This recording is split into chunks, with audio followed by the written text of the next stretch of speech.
الحمد للہ رب العالمین والصلاة والسلام علی سید الانبیاء والمرسلین وعلی آلہ واصحابہ اجمعین، اما بعد فاعوذ باللہ من الشیطان الرجیم، بسم اللہ الرحمن الرحیم۔ ثم اورثنا الکتاب الذین اصطفینا من عبادنا فمنهم ظالم لنفسه ومنهم مقتصد ومنهم سابق بالخیرات بإذن اللہ، ذالک هو الفضل الکبیر۔ جنات عدن يدخلونها يحلون فيها من أساور من ذهب ولؤلؤ ولباسهم فيها حريرا، وقالوا الحمد لله الذي أذهب عنا الحزن ان ربنا لغفور شکور۔ للذی احلنا دار المقامت من فضله لا یمسنا فیہا نصب ولا یمسنا فیہا لعوب۔ صدق اللہ مولانا العظیم۔ محترم مسلمان بھائیوں، اللہ جل مجدہ کا احسان عظیم ہے جس کی توفیق و عنایت سے آپ تمام احباب اپنی دنیاوی مصروفیات میں سے کچھ وقت نکال کر خالصتاً اللہ کی رضا کے لیے یہاں حاضر ہوئے، اللہ کی بارگاہ میں دعا کرتے ہیں کہ اللہ جل مجدہ ہم سب کا یہاں آنا، بولنا، سننا، بیٹھنا اپنی بارگاہ میں منظور و مقبول فرمائے۔ میں نے آپ کے سامنے سورہ فاطر کی آیت نمبر 32 تا 35 کی تلاوت کا شرف حاصل کیا ہے۔ انتہائی مختصر وقت میں کوشش کروں گا کہ چند کلمات ان آیات مقدسہ کی روشنی میں آپ بھائیوں کے گوش گزار کر سکوں۔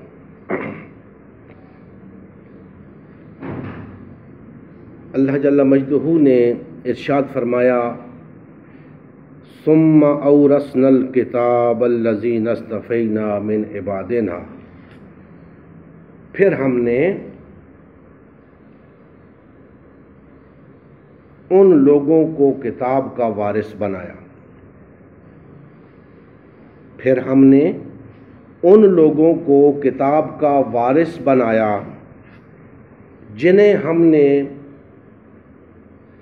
اپنے بندوں میں سے چن لیا۔ پھر ہم نے ان لوگوں کو کتاب کا وارث بنایا جنہیں ہم نے اپنے بندوں میں سے چن لیا۔ پھر ان میں سے کوئی تو اپنے آپ پر ظلم کرنے والا ہے،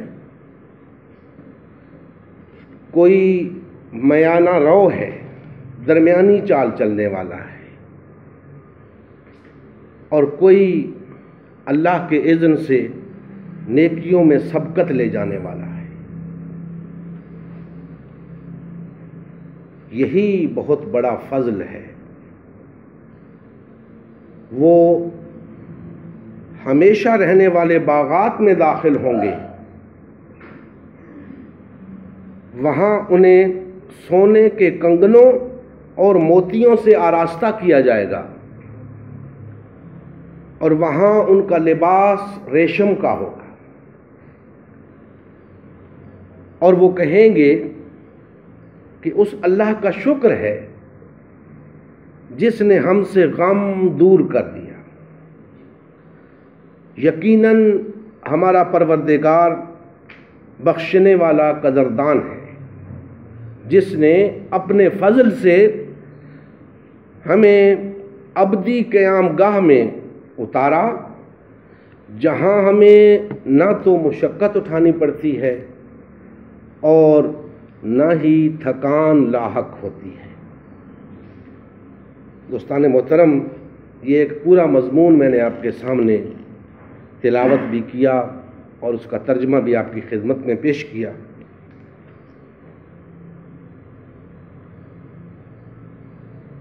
اس آیہ مقدسہ کے حوالے سے یہ بات عرض کرتا چلوں کہ میں نے متعدد تراجم دیکھے، متعدد تفاسیر دیکھیں، وہاں مترجمین اور مفسرین نے کتاب کا معنی قرآن مجید ہی کیا ہے۔ یہ جو اللہ نے فرمایا ہے نا کہ پھر ہم نے کتاب کا وارث ان لوگوں کو بنایا، تو اکثر و بیشتر جو میرے مطالعے سے تراجم اور تفاسیر گزری ہیں، یہی ترجمہ مجھے نظر آیا کہ پھر اللہ نے قرآن مجید کا وارث بنایا ان لوگوں کو۔ مجھے اس مقام پہ تھوڑا سا کھٹکا ہوا، میں نے غور کیا کہ وارث اس چیز کا ہوتا ہے جو چیز پہلے کسی کے پاس موجود ہو، اس کا وارث بنایا جاتا ہے۔ کتاب اگر پہلے کسی کے پاس موجود تھی تو اس سے لے کر اللہ نے اپنے چنے ہوئے بندوں کو دے دی، وارث بنا دیا۔ تو میں اپنی دانست کی بات کر رہا ہوں، میں نے جب غور کیا تو پتہ چلا کہ یہ کتاب پہلے تو کسی کے پاس تھی نہیں، مسلمانوں سے پہلے یہ کتاب کسی کے پاس نہ تھی، تو مسلمان اس کے وارث کیسے قرار پا گئے؟ البتہ جب میں نے اس پہ مزید غور کیا تو معلوم ہوا کہ الکتاب کا معنی فقط یہ 2 جلدوں میں بند کتاب نہیں ہوتی۔ عربی میں کتاب قانون کو بھی کہتے ہیں اور دین کو بھی کہتے ہیں۔ تو پھر مجھے تسلی ہوئی کہ یہاں کتاب بھی درست ہوگا اپنی جگہ، لیکن جب ہم یہ کہیں گے کہ اللہ جل مجدہ فرما رہے ہیں کہ پھر ہم نے دین کا وارث ان لوگوں کو بنایا جنہیں ہم نے اپنے بندوں میں سے چن لیا، تو اب بات کچھ سمجھ میں آتی ہے کہ دین پہلے کچھ اور لوگوں کے پاس تھا، یہود کے پاس تھا، نصارہ کے پاس تھا۔ جب وہ اس کے اہل نہ رہے، اپنی اہلیت کھو بیٹھے، تو اللہ جل مجدہ نے اس دین کی وراثت کے لیے اپنے بندوں میں سے کچھ بندوں کو چن لیا اور انہیں اس کتاب کا، اس دین کا وارث قرار دے دیا۔ بہر طور میرا کہنے کا مقصد قطعاً یہ نہیں تھا کہ یہاں کتاب سے مراد کتاب نہیں ہے، میں کہنا یہ چاہتا ہوں کہ یہاں یہ معنی جچتا نہیں ہے، اور دیکھا جائے تو کتاب کے بغیر دین تو کچھ نہیں. دین تو اسی کتاب کا نام ہے.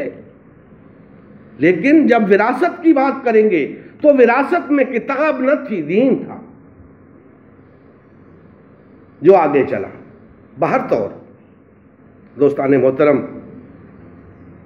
اللہ جل مجدہ نے اپنے بندوں میں سے کچھ لوگوں کو چن لیا دین کی وراثت کے لیے.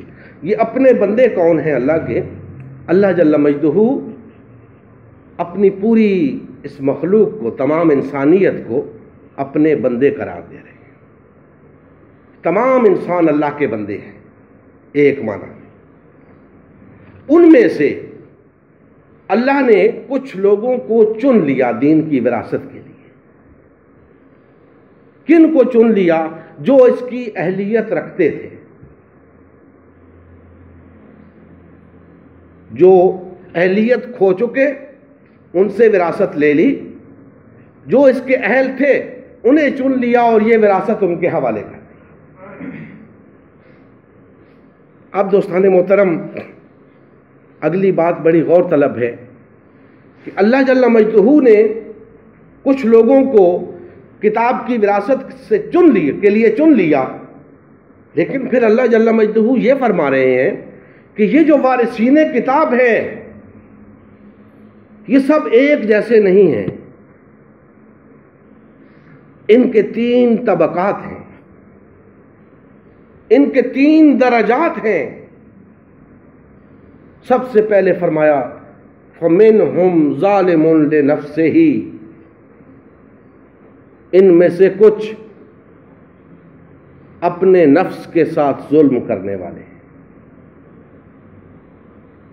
اور پھر فرمایا کہ وَمِنْهُمْ مُقْتَصِدٌ، اور کچھ میانہ رو ہیں، وَمِنْهُمْ سَابِقٌ بِالْخَيْرَاتِ بِإِذْنِ اللَّهِ، اور کچھ نیکیوں میں سبقت لے جانے والے ہیں.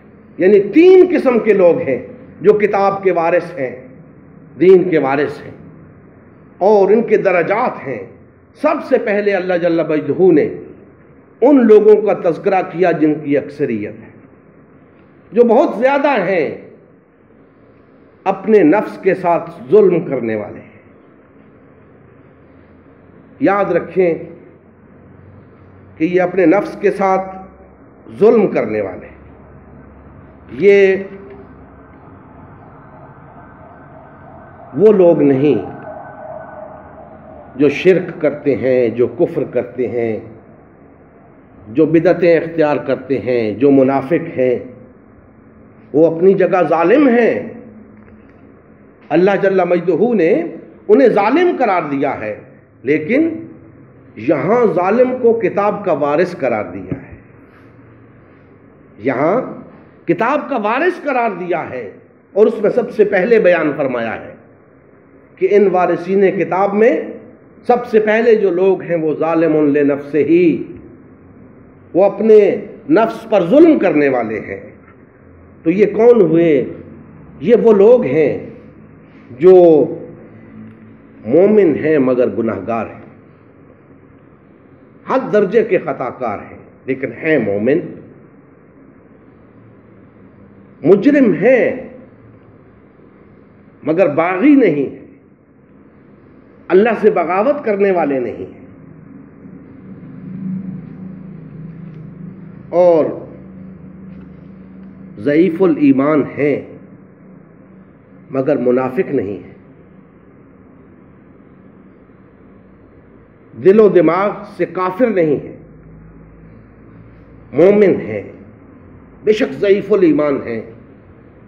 ابھی یوں سمجھیں کہ نئے دار اسلام میں داخل ہوئے ہیں، ابھی انہیں صحیح معنوں میں نہیں معلوم ہوا کہ کتاب کا وارث ہونے کا حق کیسے ادا کیا جاتا ہے، لہذا وہ خطا کار ہیں، گناہگار ہیں، لیکن اللہ کے باغی نہیں ہیں. اور چونکہ وہ مومن ہیں، منافق نہیں ہیں، خطا کار ہیں، کافر نہیں ہیں، اس لیے اللہ جل مجدہ نے انہیں کتاب کے وارثین میں شامل کیا۔ اور دوسرے لوگ ہیں مقتصد، یہ میانہ رو ہیں، درمیانی چال چلنے والے ہیں۔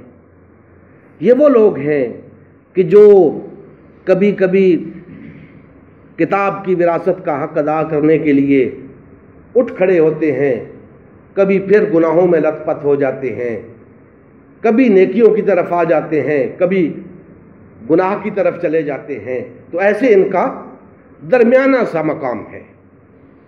اور تیسرا طبقہ جو ہے وَمِنْهُمْ سَابِقٌ بِالْخَيْرَاتِ بِإِذْنِ اللَّهِ، تیسرا طبقہ جو ہے وہ در حقیقت کتاب کا وارث ہونے کا حق ادا کر رہا ہے، نیکیوں میں سبقت لے جانے والا ہے، عمل صالح میں سب سے آگے ہے، سب سے بڑا ہوا ہے۔ اور در حقیقت ان دو طبقات کو بھی اسی مقام پہ ہونا چاہیے، یعنی وراثت کا حق تب ادا ہوتا ہے جب وہ تمام کے تمام سابقم بالخیرات کی تعریف میں آ جائے۔ لیکن اللہ جل مجدہ نے اپنی مہربانی سے ان تینوں طبقات کو وارثین کتاب قرار دیا۔ اور دوستان محترم، اس آیہ مقدسہ کی تفسیر اگر میں خود بیان کروں گا، جیسا کہ میں ابھی آپ کے سامنے کچھ کلمات عرض کر رہا تھا، مزید اگر اس پہ کچھ عرض کروں گا تو شاید لوگ سمجھیں کہ نہ یہ عالم ہے، نہ مفتی ہے، نہ مفسر ہے، تو شاید اپنی طرف سے بات کہہ رہا ہے، اس کو سمجھ نہیں آئی ہوگی۔ لیکن میں آپ کو یہاں بتا دینا چاہتا ہوں کہ یہ وہ آیت مقدسہ ہے جس کی تفسیر خود نبی کریم صلی اللہ علیہ وآلہ وسلم نے بیان فرمائی ہے۔ حضرت ابو سعید خدری رضی اللہ تعالیٰ عنہ فرماتے ہیں کہ یہ تینوں قسم کے لوگ، ظالم لنفسہ، مقتصد اور سابق بالخیرات، یہ تینوں قسم کے لوگ جنت میں جائیں گے۔ اب دوستان محترم، اس کو ترمذی نے ابواب التفسیر میں بیان فرمایا ہے۔ ان تینوں طبقات میں فرق یہ ہوگا کہ جو سابقم بالخیرات ہیں یہ بلا حساب کتاب جنت میں داخل ہوں گے، اور جو مقتصد ہیں ان کا محاسبہ ہوگا یوم حشر، ان کا محاسبہ ہوگا، لیکن بڑا ہلکا سا، بڑا سرسری سا محاسبہ ہوگا۔ اور جو تیسرا گروہ ہے، سب سے زیادہ خطا کار، گنہگار، ظالم لنفسہ، اس کے بارے میں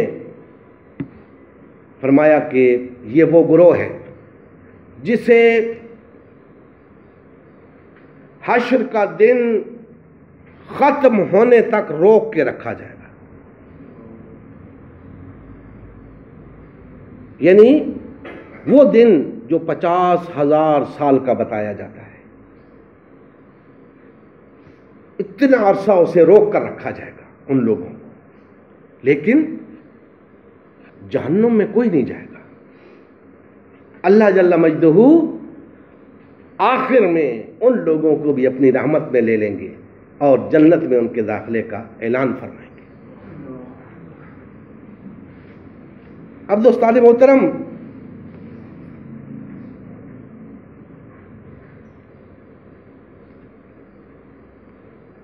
اس کی تائید میں حضرت ابو الدرداء رضی اللہ تعالیٰ عنہ سے ایک روایت مروی ہے، اسے امام احمد نے بیان کیا ہے، ابن جریر نے بیان کیا ہے، ابن ابی حاتم نے بیان کیا ہے، طبرانی نے بیان کیا ہے، بہقی اور بعض دوسرے محدثین نے بیان کیا ہے۔ نبی کریم صلی اللہ علیہ وآلہ وسلم فرماتے ہیں جو لوگ نیکیوں میں سبقت لے جانے والے ہیں وہ جنت میں بغیر حساب کتاب داخل ہوں گے، اور جو میانہ رو ہیں ان سے محاسبہ ہوگا مگر ہلکا سا محاسبہ ہوگا، اور وہ لوگ جنہوں نے اپنے نفس پر ظلم کیا ہے تو وہ محشر کے پورے طویل عرصہ میں روک رکھے جائیں گے، پھر ان کا اللہ انہیں اپنی رحمت میں لے لے گا، اور یہی لوگ ہیں جو کہیں گے کہ شکر ہے اس خدا کا جس نے ہم سے غم دور کر دیا۔ اس مضمون کے بہت سے اقوال بہت سے صحابہ کرام سے مروی ہیں۔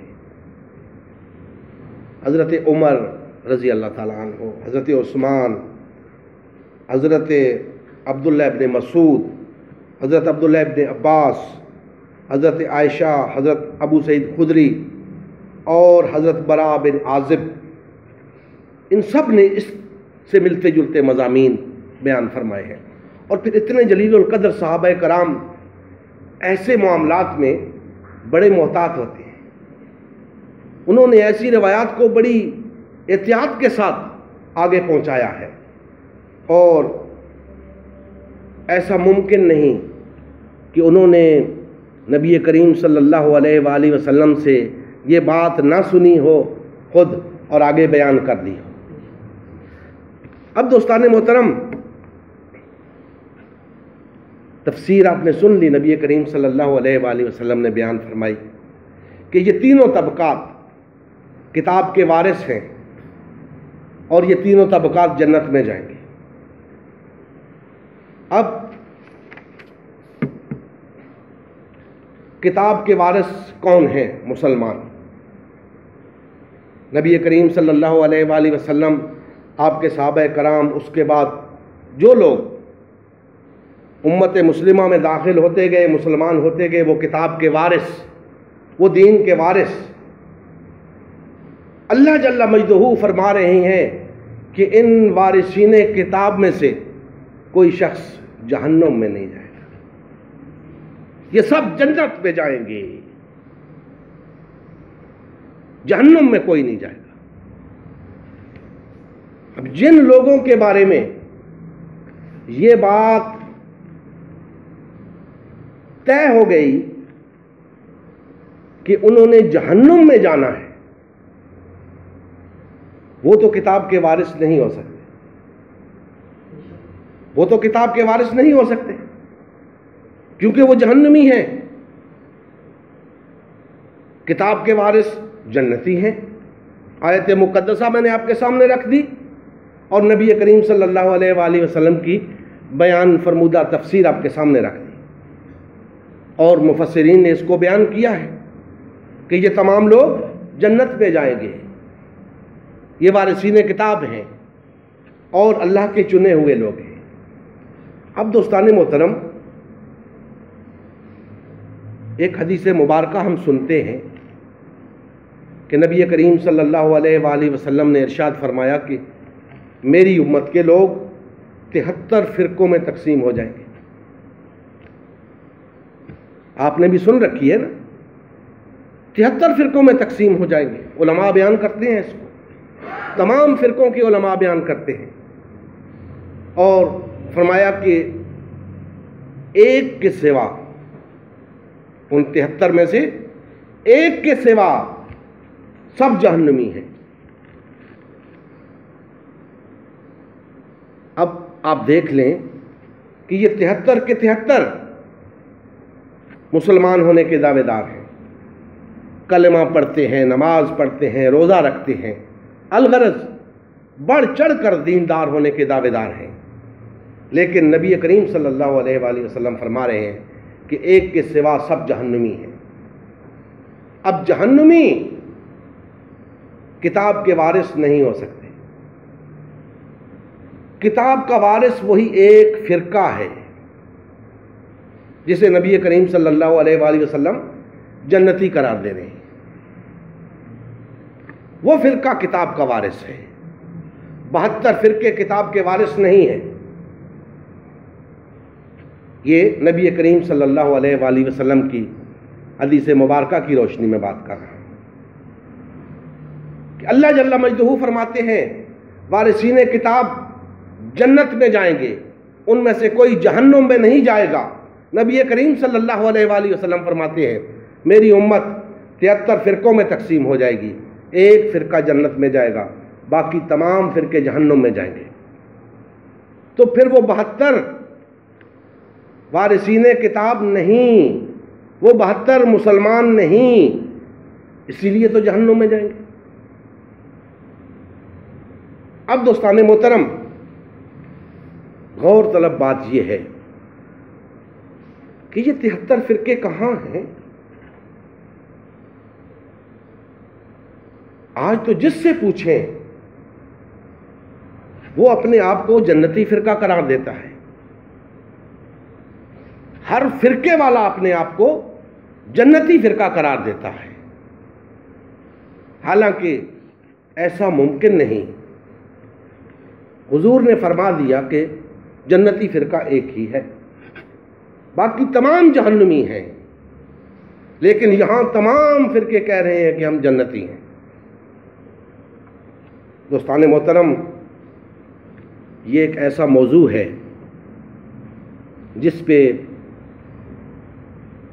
بڑی احتیاط سے گفتگو کرنے کی ضرورت ہے، اور احتیاط کا مطلب یہ نہیں کہ آپ اس پہ گفتگو ہی نہ کریں۔ احتیاط کا مطلب یہ ہے کہ واقعتاً جو حق بات ہے وہی بات کہی جائے، وگرنہ کیا ہوگا، جنتی جہنمی بنتے رہیں گے، جہنمی جنتی بنتے رہیں گے، کسی کو پتہ ہی نہیں چلے گا۔ اس کو بڑے احسن انداز میں لینے کی ضرورت ہے کہ آج ہم 73 فرقوں میں تقسیم ہیں، لیکن ہمیں معلوم نہیں کہ یہ فرقے کہاں ہیں، کون سے ہیں، کیا پاکستان میں ہیں، پاکستان سے باہر ہیں، کہاں پائے جاتے ہیں۔ اگر ان فرقوں کا سراغ مل جائے، پتہ چل جائے، اور یہ فرقے اپنے اپنے طور پہ اس بات کو بھی تسلیم کریں کہ ہاں ہم ایک فرقہ ہیں، اور پھر وہ 73 فرقے سامنے آ جائیں، تو پھر آسانی ہو سکتی ہے کہ ان میں سے دیکھ لیا جائے کہ کون سا فرقہ جنتی ہے اور باقیوں کا کیا حال ہے۔ لیکن افسوس کی بات یہ ہے کہ آج کوئی شخص اپنے آپ کو 73 فرقوں میں کھڑا کرنے کے لیے تیار نہیں ہے۔ جس سے پوچھیں بس وہ یہ کہہ دیتا ہے کہ ہم جنتی ہیں، وہ یہ نہیں کہتا کہ ہم بھی 73 فرقوں میں سے ایک فرقہ ہیں۔ اور یہ بات عام لوگوں کے کہنے کی نہیں ہے، یہ بات صرف اور صرف کسی فرقے کے سربراہ کو کہنی چاہیے۔ اسے یہ کہنا چاہیے کہ ہاں میرا تعلق اس فرقے کے ساتھ ہے، میں اس فرقے کا سربراہ ہوں، اور اپنے فرقے کو 73 فرقوں میں سے ایک فرقہ سمجھتا ہوں۔ جنتی جہنمی کی بحث بعد میں رکھیں، پہلے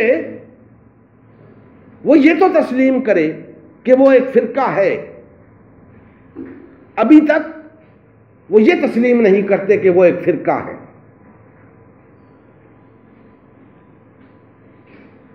اب پاکستان کے اندر 20 کروڑ افراد بستے ہیں۔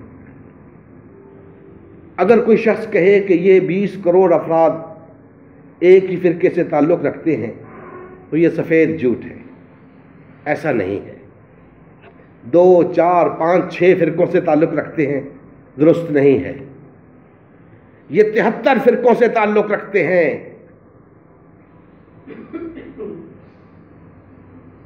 ان سب میں سے ایک فرقہ جنتی ہے، باقی 72 جہنمی ہیں۔ لیکن یہ کیسے پتا چلے کہ وہ 72 کون سے ہیں، 73واں کون سا ہے؟ دوستان محترم، اگر کوئی اور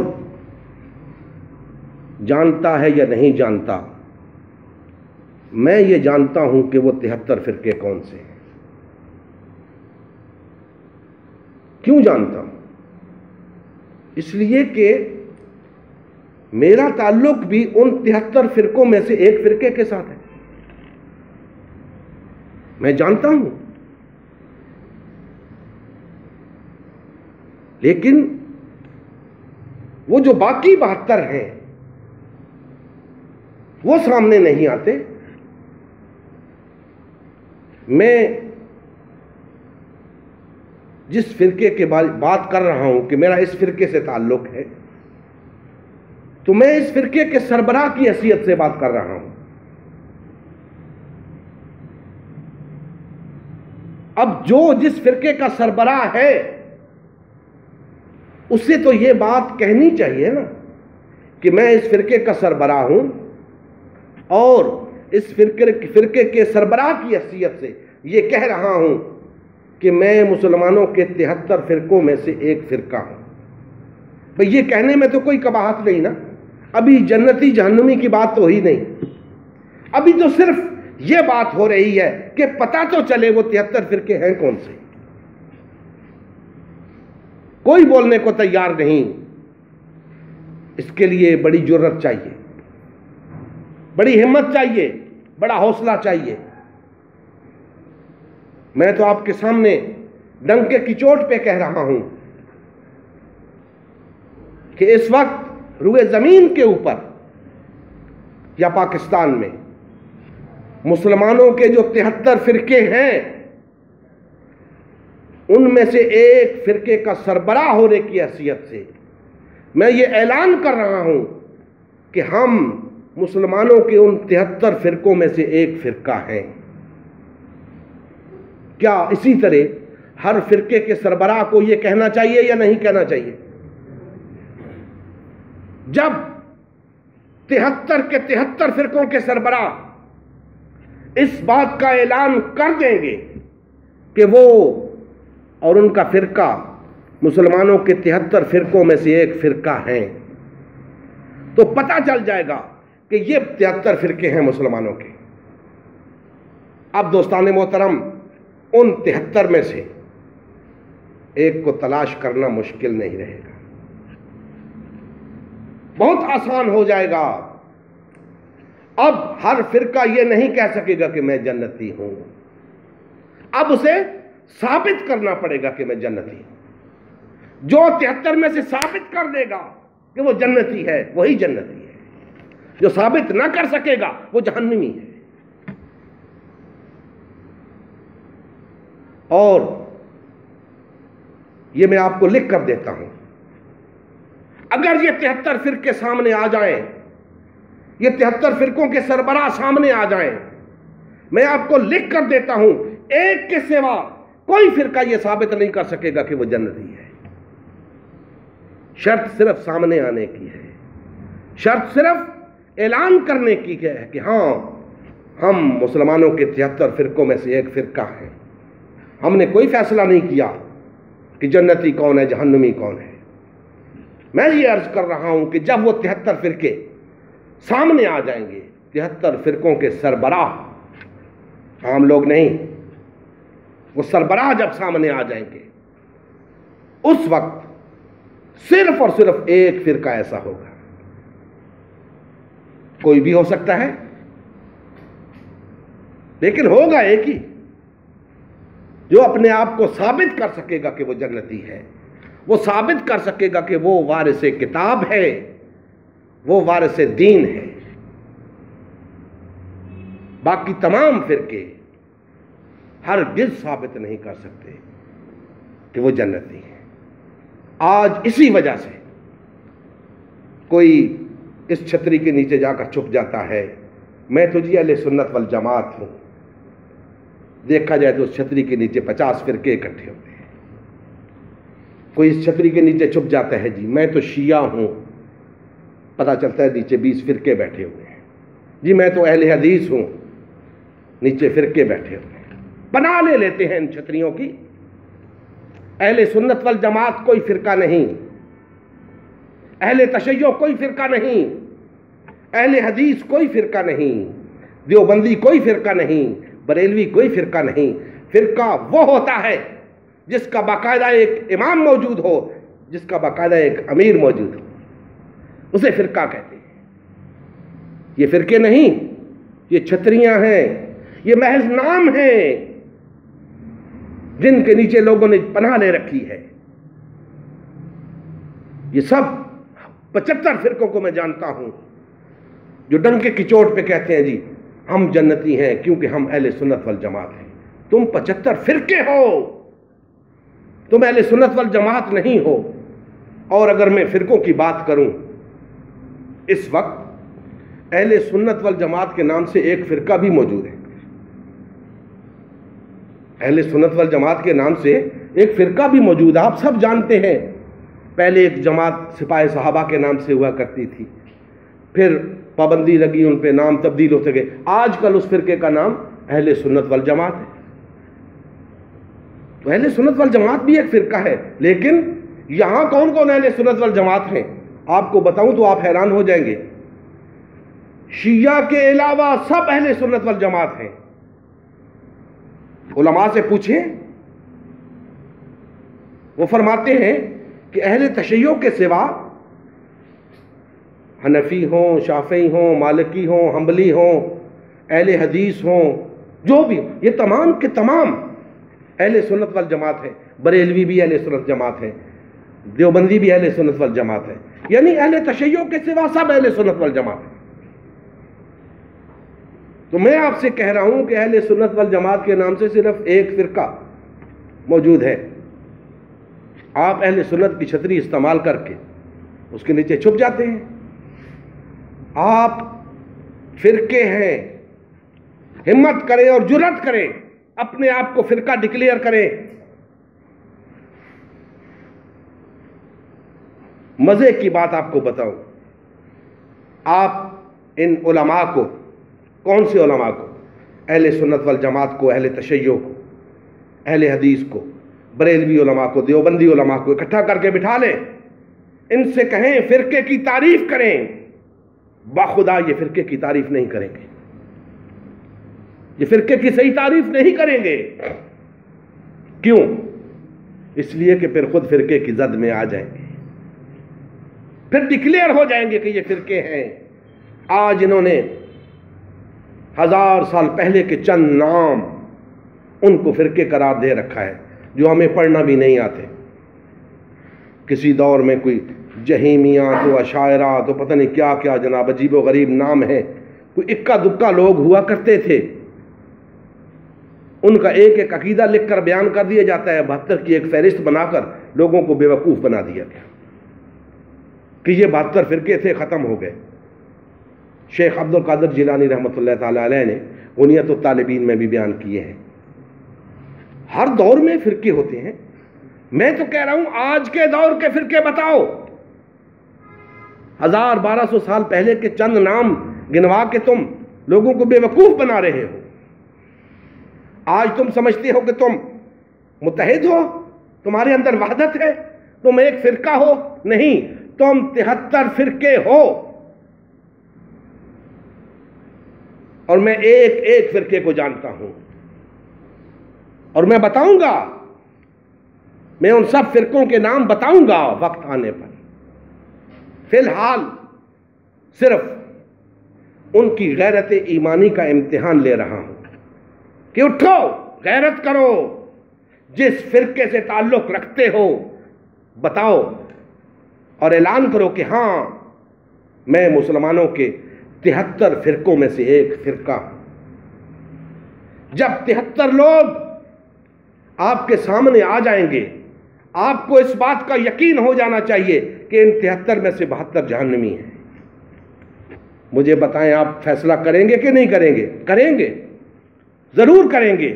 ان 73 کے پیچھے، سب کے پیچھے آپ نہیں چلیں گے.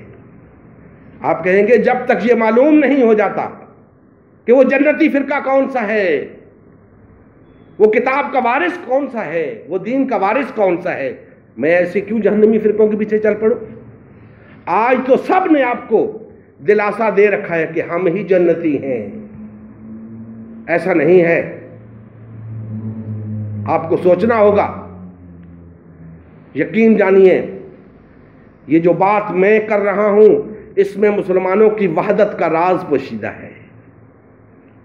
اگر یہ مسئلہ سامنے آ جائے اور پھر طے ہو جائے، ہر شخص جنتی فرقے کے ساتھ جڑنے کی کوشش کرے گا۔ کس کا جی چاہتا ہے کہ وہ جہنم میں جائے؟ کسی کا نہیں۔ یہ تو مولوی نے جھوٹی آس دلا رکھی ہے، تم بھی جنتی ہو، تم بھی جنتی ہو، تم بھی جنتی ہو، تم بھی جنتی ہو۔ ایسا نہیں ہے، وہ آپ کو جہنم کے راستے پہ لے کر جا رہا ہے،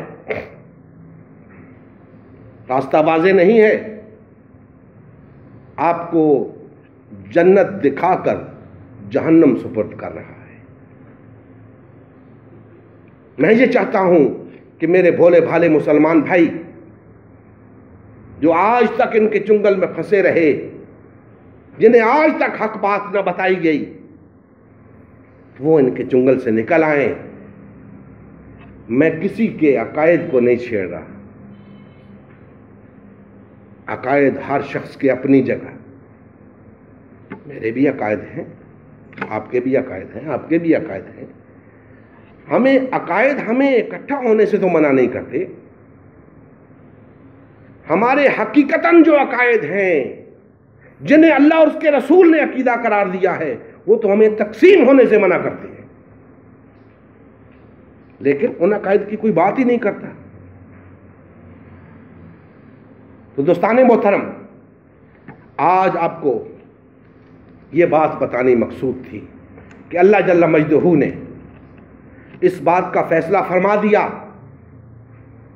کہ مسلمان ہر حال میں جنت میں جائے گا، مسلمان جہنم میں نہیں جا سکتا، جو جہنم میں جائے گا وہ مسلمان نہیں۔ اب اس پہ بھی اپنے اپنے عقائد ہیں، اب جن کے عقائد ہیں کہ مسلمان جہنم میں جائے گا تو ہمیں تو کوئی اعتراض نہیں، ہمیں تو پہلے ہی پتہ ہے کہ 72 فرقے جہنم میں جائیں گے۔ ہم تو ایک فرقے کی بات کر رہے ہیں کہ وہ جہنم میں نہیں جائے گا، باقیوں کا تو ہمیں پتہ ہے کہ وہ جہنم میں جائیں گے، ان کا تو محض عقیدہ ہے نا، ہمیں یقین ہے کہ وہ جہنم میں جائیں گے۔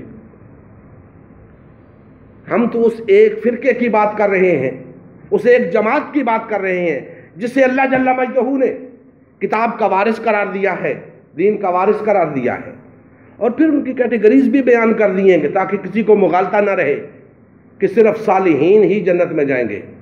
ایسا نہیں ہے، اللہ کے گناہگار اور خطاکار بندے بھی جنت میں جائیں گے، بشرطے کہ وہ اس 73ویں فرقے کے ساتھ ہوئے، بشرطے کہ وہ کتاب کے وارث ہوئے، بشرطے کہ وہ دین کے وارث ہوئے۔ اگر ان کا تعلق 72 ٹولوں کے ساتھ ہوا تو وہ صالحین بھی ہوئے اپنے تئیں تو جہنم میں جائیں گے، نمازی پرہیزگار بھی ہوئے تو جہنم میں جائیں گے۔ نبی کریم صلی اللہ علیہ وآلہ وسلم فرماتے ہیں کہ جو شخص جماعت سے بالشت بھر بھی الگ ہوگا اس نے اسلام کا قلادہ اپنی گردن سے اتار پھینکا۔ بالشت بھر الگ ہونے والا شخص تو دار اسلام سے خارج قرار پائے، اور تم الگ ہو کر جماعتیں بنا کر بیٹھ جاؤ اور پھر تمہارا تعلق اسلام کے ساتھ برقرار رہے؟ ہرگز نہیں۔ تم بہت بڑے مجرم ہو، مسلمانوں کو تقسیم کر دیا، دین کو نقصان پہنچایا۔ جب فرقوں کی بات کرتے ہیں پرانے دور کے چند نام ہمیں گنوا کے ہمیں بٹھا دیتے ہیں کہ جناب یہ وہ فرقے تھے۔ ارے انہوں نے کیا تقسیم کیا ہے مسلمانوں کو؟ مسلمانوں کو تم نے تقسیم کر رکھا ہے، آج تقسیم کر رکھا ہے، انہوں نے تقسیم کر رکھا ہے جو آج لیڈریاں کر رہے ہیں، سرداریاں کر رہے ہیں۔ دوستان محترم، مجھ سے جہاں تک ہو سکے گا میں اس معاملے میں ہر کلمہ گو بھائی کی رہنمائی کرتا رہوں گا اس وقت تک جب تک میرا ایک کلمہ گو بھائی بھی ان 72 ٹولوں کے چنگل میں پھنسا ہوا ہے، میں اس کام سے باز نہیں آ سکتا۔ میں کسی بھائی سے بغض نہیں رکھتا، میری کسی مخصوص فرقے کے ساتھ کوئی دشمنی نہیں، میں سب کی خیر خواہی کر رہا ہوں، سب کے بھلے کی بات کہہ رہا ہوں کہ دوستو جو روش تم نے اپنا رکھی ہے وہ روش مومنانہ نہیں، وہ روش تمہیں جہنم کی طرف لے کر جا رہی ہے، آؤ اس سے باز آ جاؤ۔ دوستان محترم، اگر میری بات آپ کے دل کو لگی ہے تو اب اس آواز کو دبانے کی کوشش نہ کیجیے گا، اب اسے نکلنے دیں باہر۔ بہت وقت ہو گیا جب سے آپ نے حق کو دبا رکھا ہے، اس آواز کو باہر نکلنے دیں، لوگوں کے کانوں تک اس کو پہنچنے دیں، ہر کان تک اس آواز کو پہنچنے دیں، اس دعوت حق کو پہنچنے دیں، تاکہ جلد از جلد امت مسلمہ پھر سے بحال ہو سکے، وہ 73واں فرقہ پھر سے منظم ہو سکے، مضبوط ہو سکے، اور پھر سے اس روئے زمین کے اوپر اللہ کا دین غالب و نافذ ہو سکے۔ میں امید کرتا ہوں کہ آپ بھائیوں نے میری ان چند گزارشات کو اپنے قلوب و اذہان میں جگہ دی ہوگی اور صدق دل کے ساتھ اس کو سنا ہوگا اور کیا ہوگا، اور پھر انشاءاللہ اسے لے کر میدان عمل میں اتریں گے اور پھر تمام بھائیوں کو اس مشن کی طرف بلائیں گے، اکٹھا کریں گے، انہیں وحدت کی لڑی میں پروئیں گے، اور ہم ایک جماعت بن کر، ایک فرقہ بن کر، متحد ہو کر، اللہ اور اس کے رسول کی جماعت بن کر اس روئے زمین کے اوپر تمام باطل نظاموں کو ختم کر کے حق کا نظام قائم کریں گے۔ اللہ جل مجدہ ہمارے حال پہ رحم فرمائے اور ہمیں کما حق ہو صحیح تصور دین کو اپنانے کی توفیق عطا فرمائے۔ وما علینا الا البلاغ المبین۔